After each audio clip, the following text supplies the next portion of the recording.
जी हां, आज news nation इस मौत की टनल में से आपके लिए लाइव रिपोर्ट लेकर आया है। मौत की टनल इसलिए क्योंकि यहां पिछले 80 घंटे से जिंदगी और मौत की जंग लगातार जारी है।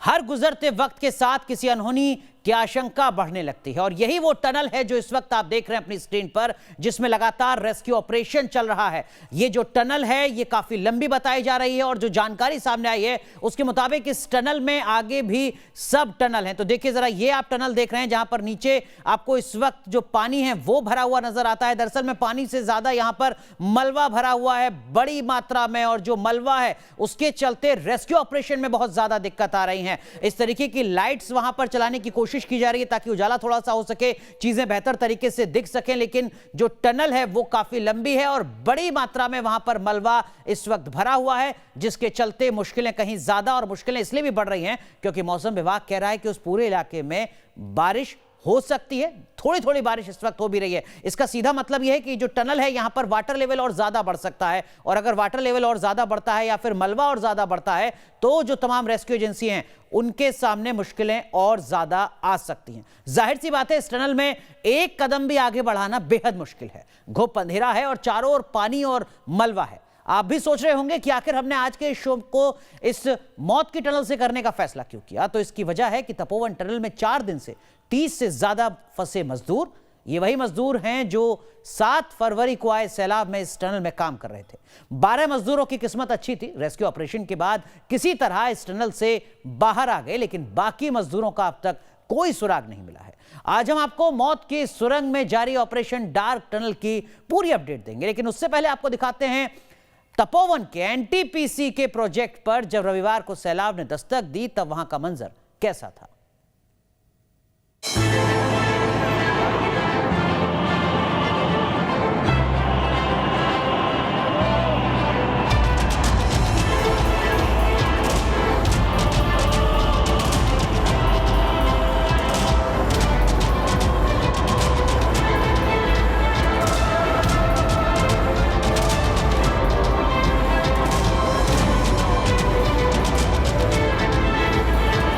सिल्ट फ्लैश टनल, ये इसने जो नदी में जो गाज आना था उस गाज ने इसके रास्ते से यहाँ से 1700 मीटर पे है। अभी इसमें काम बचा हुआ 60 मीटर का।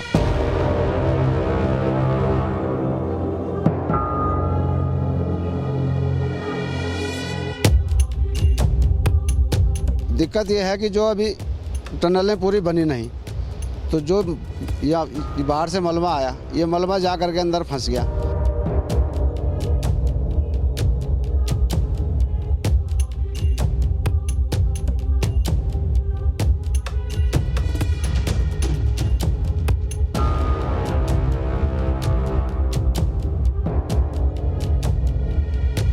चैलेंजिंग टास्क यही है कि मलबा जो डेब्रीज अंदर फंसा हुआ है अब वो ज़्यादा निकल के बाहर आ रहा है।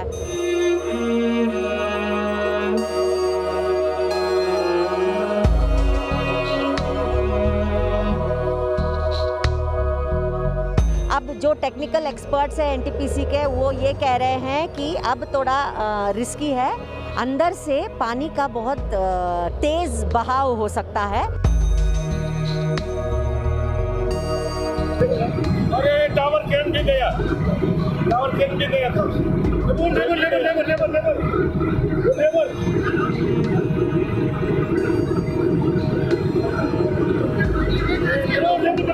एक मर गया। अरे बेचारे गए काम भी। 7 फरवरी को हिमालय से देवभूमि में आए सैलाब ने किस तरह तबाही मचाई, ये वीडियो उसी का सबूत है। अरे टावर कैम गिर गया, 33 सेकंड के इस वीडियो का एक एक फ्रेम जब आप बारीकी से देखेंगे तो आपको समझ आएगा कि जब कुदरत अपने पर आ जाती है तो इसका अंजाम क्या होता है। तपोवन एनटीपीसी प्रोजेक्ट में काम कर रहे इन मजदूरों को देखिए, कैसे तिनके की तरह वो इस सैलाब में बह गए।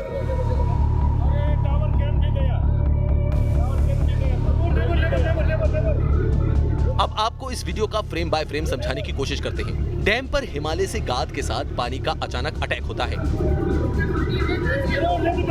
एक मर गया। अरे बेचारे गए काम भी।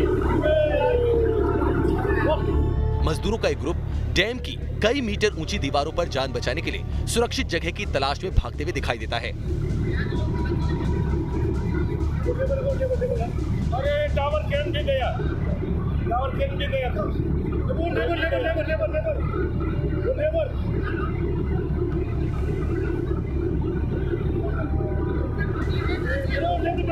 एक मर गया। अरे बेचारे गए काम पे। देखिए ये मजदूर पहले भागकर डैम की दीवार के एक कोने पर पहुंचते हैं, लेकिन सैलाब को देखकर वो दूसरी ओर भाग कर जाते हैं। एक मर गया। अरे बेचारे गए काम पे। इतने में यहाँ दिख रहा ये टावर सैलाब की चपेट में आकर जमींदोज हो जाता है।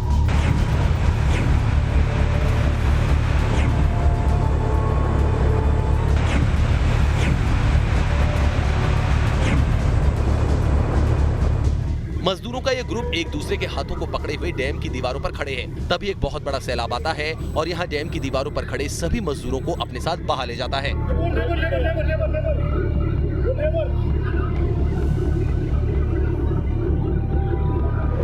अरे टावर कैन भी गया, टावर कैन भी गया था। लेबर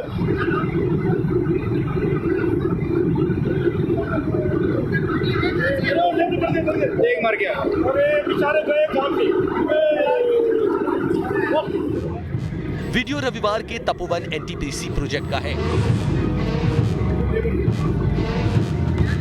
अब हम आपको ठीक उसी जगह लेकर जाते हैं जहां ये होश उड़ा देने वाला हादसा हुआ।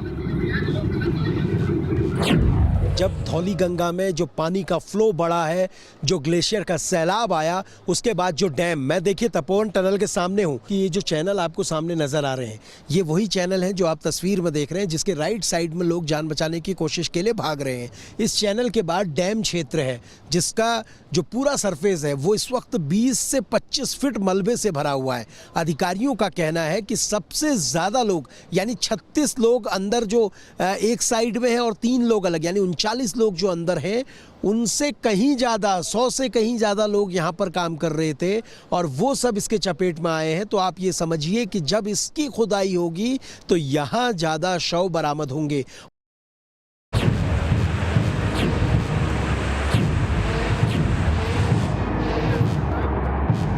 करीब 300 किलोमीटर की तेज रफ्तार से जब ये सैलाब आया तो उसके रास्ते में जो भी आया वो तिनके की तरह बह गया। चमोली हादसे में अब तक 30 से ज्यादा लोगों की मौत हो चुकी है। 150 से ज्यादा लोग अब भी लापता है, जिनकी तलाश जारी है। फिलहाल रेस्क्यू ऑपरेशन का फोकस इस तपोवन टनल पर है। वजह भी है क्योंकि तबाही के बाद 80 घंटे से ज्यादा समय बीत गया, लेकिन इस टनल में काम करने गए 30 से ज्यादा मजदूरों का अब तक कोई अता पता नहीं है। 600 जवानों की टीम लगातार राहत और बचाव में जुटी है। इनमें आईटीबीपी, एनडीआरएफ, एसडीआरएफ के साथ साथ आर्मी के जवान भी शामिल हैं। तो वहीं आप तक सही और सटीक खबर पहुंचाने के लिए न्यूज नेशन के 3 रिपोर्टर्स ग्राउंड जीरो से आपको लगातार अपडेट पहुंचा रहे हैं। देखिए इस वक्त टनल के बाहर हम यहाँ पर खड़े हैं और ये देखिए यहाँ पर किस तरीके से मशीन के जरिए कीचड़ को बाहर निकाला जा रहा है। एनटीपीसी टनल नंबर 1 से लगातार मलबा निकालने का काम चल रहा है। हिमालय से आई तबाही ने कितना कहर बरपाया है उसकी तस्वीरें आप देख रहे हैं। जिस तपोवन टनल में जारी रेस्क्यू ऑपरेशन को लेकर देश ही नहीं पूरी दुनिया की नजर है, उस टनल के अंदर जाने वाले टीवी रिपोर्टर्स में विद्यना झा भी थे। ये देखिए इस वक्त अंदर टनल के अंदर हम आ गए हैं और ये जो तस्वीर आप देख रहे हैं ये टनल के भीतर की तस्वीर है। पानी और गाद से भरे जिस टनल में 1 मीटर चलना भी बेहद मुश्किल है, उस टनल में न्यूज नेशन रिपोर्टर 90 मीटर तक अंदर गए, ये समझने के लिए टनल के अंदर किस तरह रेस्क्यू ऑपरेशन चल रहा है। ये देखिए इस वक्त अंदर टनल के अंदर हम आ गए हैं और ये जो तस्वीर आप देख रहे हैं ये टनल के भीतर की तस्वीर है। 90 मीटर अंदर तक ये अभी जो टनल क्लीन हुआ है वहाँ तक की तस्वीर आप देख रहे हैं। कितनी ज़्यादा कीचड़ यहाँ पर है। इस कीचड़ में चलना, यहाँ से आगे बढ़ना काफ़ी मुश्किल है यहाँ से आगे बढ़ना। और आप अंदाज़ा लगा सकते हैं कि किस परिस्थिति में यहाँ पर काम किया जा रहा है। ये देखिए फट्टे जो हैं वो लेकर एनडीआरएफ और एसडीआरएफ के जो जवान हैं वो अंदर एक रास्ता बनाने की कोशिश कर रहे हैं ताकि जहां तक टनल को क्लीन किया गया है वहां तक पहुंचे। लेकिन मैं कहूंगा कि आप ज़रा ये तस्वीर भी देखिए, ये तस्वीर देखिए, इधर देखिए, ये देखिए, ये देखिए, ये जो आप कीचड़ देख रहे हैं, एक तो कदमों के नीचे जो कीचड़ है, दूसरी तरफ टनल में दीवार पर जो कीचड़ है, और ये देखिए किस तरीके से यहाँ पर जो तमाम जो लोग हैं, जो जवान हैं, वो काम कर रहे हैं। कितने मुश्किल हालात हैं यहाँ पर। अभी भी 35 से 40 लोगों के फंसे होने की अभी आशंका जाहिर की जा रही है।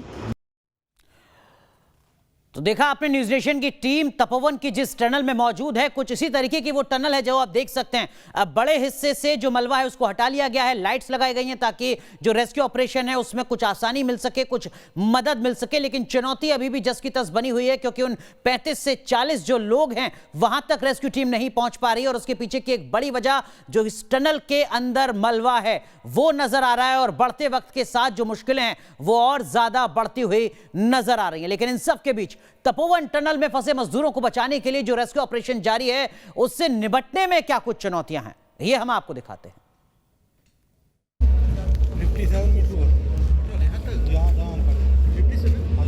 आपने देखा टनल के अंदर एक कदम आगे बढ़ाना कितना मुश्किल है।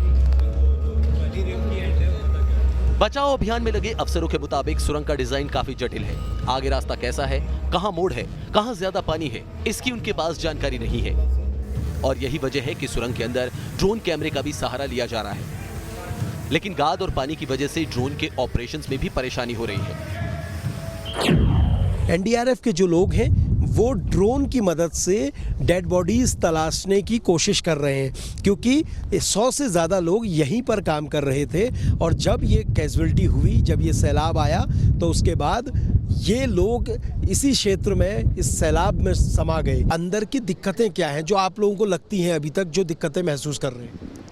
अंदर सर अभी काफ़ी मलबा भरा हुआ है, और वो मलबा भी ऐसा है कीचड़ के रूप में है, पानी और मिट्टी दोनों मिक्स है, बड़े बड़े बोल्डर हैं उसमें, उसको निकालने में काफ़ी दिक्कतें आ रही है। तपोवन टनल के रेस्क्यू को लीड कर रही आईटीबीपी की डीआईजी अपर्णा कुमार कहती हैं कि टनल के अंदर भारी मलबा है, मलबे के पीछे पानी हो सकता है। ये डर है कि मलबा हटाते ही पानी का तेज बहाव ना आ जाए, इसलिए ज्यादा सावधानी बरती जा रही है। चैलेंजिंग टास्क यही है कि मलबा जो डेब्रीज अंदर फंसा हुआ है अब वो ज़्यादा निकल के बाहर आ रहा है। अब जो टेक्निकल एक्सपर्ट्स हैं एनटीपीसी के, वो ये कह रहे हैं कि अब थोड़ा रिस्की है, अंदर से पानी का बहुत तेज़ बहाव हो सकता है, तो आगे रहने किसी को अंदर जाने का उन्होंने अभी थोड़ा मना किया है। सिर्फ मशीन ही धीरे धीरे जाके जितना हो सके वो मलबा निकालेंगी। जाहिर है रेस्क्यू टीम इस टनल में फंसे मजदूरों को सुरक्षित निकालने के लिए कोई कोर कसर नहीं छोड़ रही, लेकिन हर गुजरते पल के साथ किसी अनहोनी की आशंका भी बढ़ती जा रही है। और आइए अब आपको बताते हैं तपोवन में टनल में कैसे रेस्क्यू ऑपरेशन चल रहा है, क्या चुनौतियां सामने आ रही है, वो सब आपको बताएंगे क्योंकि न्यूज नेशन की टीम खुद ग्राउंड जीरो पर मौजूद है। रेस्क्यू ऑपरेशन की हर तस्वीर, हर अपडेट सबसे पहले आप तक पहुंचा रही है। लेकिन पहले ग्राफिक्स के जरिए आपको समझाते हैं कैसे सुरंग के अंदर खतरा बढ़ता जा रहा है। ये देखिए कैसे खतरा बढ़ता जा रहा है, एक एक बात आपको बताएंगे। पानी का स्तर बढ़ रहा है, जो सबसे बड़ी चुनौती है, क्योंकि जैसे जैसे टीम आगे बढ़ रही है मलबा बढ़ता जा रहा है, पानी नहीं निकला तो फिर जिंदगी मुश्किल हो जाएगी। जिन लोगों को निकालने की जद्दोजहद जारी है उनके लिए जिंदगी मुश्किल हो जाएगी। हाइपोथर्मिया का खतरा है, ठंड लग जाती है, पानी के अंदर आप काफी देर तक रह लीजिए तो आपकी स्किन सिकुड़ने लगती है, उसे ही हाइपोथर्मिया कहते हैं। ऑक्सीजन की कमी एक सबसे बड़ी दिक्कत है। जो लोग अंदर फंसे हुए हैं उनके लिए 35 से 40 लोग बताए जा रहे हैं जो अंदर फंसे हुए हैं। मानसिक मजबूती भी बहुत ज्यादा जरूरी है क्योंकि आपको लड़ना है। 4 दिन हो चुके हैं, कब आप निकलेंगे इसका कोई अता पता नहीं है। भले ही टीमें लगातार जुटी हुई हो, फंसे लोगों से संपर्क नहीं हो पा रहा है। एसडीआरएफ की टीम, एनडीआरएफ, आईटीबीपी के जवान, सेना के जवान लगातार जुटे हुए हैं, लोगों को निकालने की कोशिशें कर रहे हैं। 4 दिन से फंसे हुए हैं लोग, अब भी कितना वक्त लगेगा इसके बारे में कोई अंदाजा नहीं है। खाने पीने का इंतजाम तक नहीं है, भूखे प्यासे ये लोग अंदर फंसे हुए हैं। जी हां, हमारी सहयोगी ज्योति ने आपको बताया कि किस तरीके की चुनौतियां हैं। वैसे फंसे मजदूरों को बचाने के लिए रेस्क्यू ऑपरेशन सिर्फ तपोवन टनल में ही नहीं चल रहा है। तपोवन टनल से कुछ ही किलोमीटर दूर चमोली के रेणी गांव में भी चौथे दिन भी ऑपरेशन जारी है। तबाही के एपिसेंटर रहे रेणी गांव में किस तरह रेस्क्यू ऑपरेशन को अंजाम दिया जा रहा है, इस रिपोर्ट में देखिए। तपोवन टनल के साथ साथ रेस्क्यू ऑपरेशन रेणी गांव के ऋषिगंगा पावर प्रोजेक्ट पर भी चल रहा है। 7 फरवरी को जब तबाही आई थी तब सबसे ज्यादा जानमाल का नुकसान इसी इलाके में हुआ था। रेणी गांव के पावर प्रोजेक्ट में आई तबाही में रेस्क्यू ऑपरेशन का आज चौथा दिन है और रेणी गांव में सुबह की तस्वीरें हम आपको दिखा रहे हैं। लगातार किस तरह से प्रशासन एक्टिव मोड में है, किस तरह से यहां पर काम चल रहा है। ये बाकायदा सैटेलाइट का सिस्टम लगाया गया है ताकि जो दिल्ली में या देहरादून में जो लोग बैठे हैं, मिनिस्टर बैठे हैं, वह यहां का ताजा सूरत हाल, लाइव तस्वीरें यहां की देखी जा सके। सर, ये सैटेलाइट सिस्टम आप लोगों ने लगाया, इससे तस्वीरें देखी जा सकेंगी दिल्ली? बिल्कुल सर, हेडक्वार्टर तक और बाकी हर जगह जो हमारे ऑफिसर्स वगैरह बैठे हुए हैं वो हर जगह वो देख सकते हैं, लाइव देख सकते हैं। यहाँ जो भी सिचुएशन, जो भी चला हुआ है ऑपरेशन, सभी देख सकते हैं सर यहाँ से। अच्छा, थोड़ा लेट इसकी फीड पहुंचती है या ऑन टाइम बिल्कुल देखा जा सकता है? ऑन टाइम देखा जा सकता है सर। ये देवभूमि में आई इस तबाही के बाद लापता लोगों को ढूंढने में भले ही पूरा सरकारी महकमा जुटा हो, लेकिन ये भी सच है कि कई परिवार अपनों से हमेशा के लिए बिछड़ चुके हैं, तो कई लोग ऐसी ही किसी अनहोनी की आशंका से बेहोश तक हो रहे हैं। इनकी मम्मी जो इस त्रासदी में, वो उनके बारे में कुछ पता लग पाया है कि नहीं लग पाया है? नहीं लग पाया, अभी तक कुछ नहीं पाया। फिर वो घर में थी, एक लड़का था, मम्मी थी घर में, ये तो 2 भाई, इसका पापा तो नीचे ही था जोशीमठ में, स्कूल में थे ये।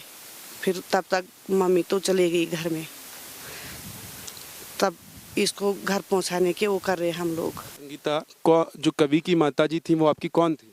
दीदी। दीदी थी।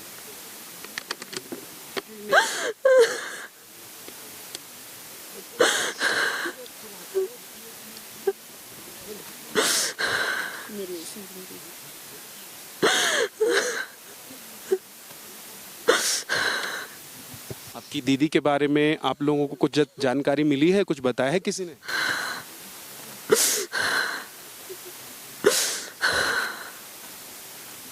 कुछ बताया है कि कहाँ है वो महिला? वो दीदी लकड़ी को जा रखी थी, बस गांव वालों ने देखा होगा, तब तक बाढ़ आ गए, बुलाने जा रहे थे वो, तो तब तक बाढ़ से ले गए, बाढ़ में चले गई। तो उनकी डेड बॉडी या कोई उनके बारे में कुछ पता नहीं चला, अभी कुछ नहीं मिला। तो आप लोग क्या कवि को उनके घर तक पहुंचाने के लिए आए हैं? ये उसकी छोटी मामी है ना, ये पहुंचाने जाएगी, और हम गांव से दवाई लेने के लिए सुबह निकले, तब से यही फंस गई। घर में गाय बच्चे ऐसी छोड़ रखे हमारी। चमोली में आए सैलाब में एक बच्चा भी अपनों से बिछड़ गया है। 5 दिन से वो घर से दूर है।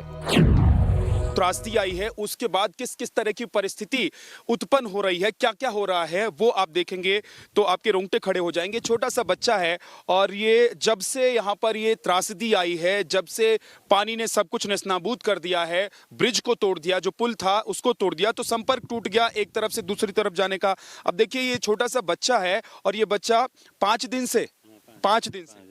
दिन से अपनी माँ से दूर है। त्रासदी के बाद बहुत सारे लोग हैं, बड़ी संख्या इनकी है, चाहे वो इधर के हों चाहे वो उधर के हों, जो इस वक्त परेशान है। कोई अपनों से मिलना चाहता है, कोई अपनों से बिछड़ गया है और किसी को अपने घर जाना है। वीडियो जर्नलिस्ट आरिफ खान के साथ विद्यानाथ झा, न्यूज नेशन। जाहिर है उत्तराखंड में रविवार को जो त्रासदी आई और इसने लोगों को जो जख्म दिए हैं, उसे पार पाने में कई लोगों की पूरी उम्र भी छोटी पड़ जाएगी। तो वहीं तपोवन टनल में पिछले 80 घंटे से जारी ऑपरेशन जिंदगी यहां फंसे लोगों के परिवार के लिए राहत भरी खबर लाए, यही प्रार्थना पूरे देशवासियों की है।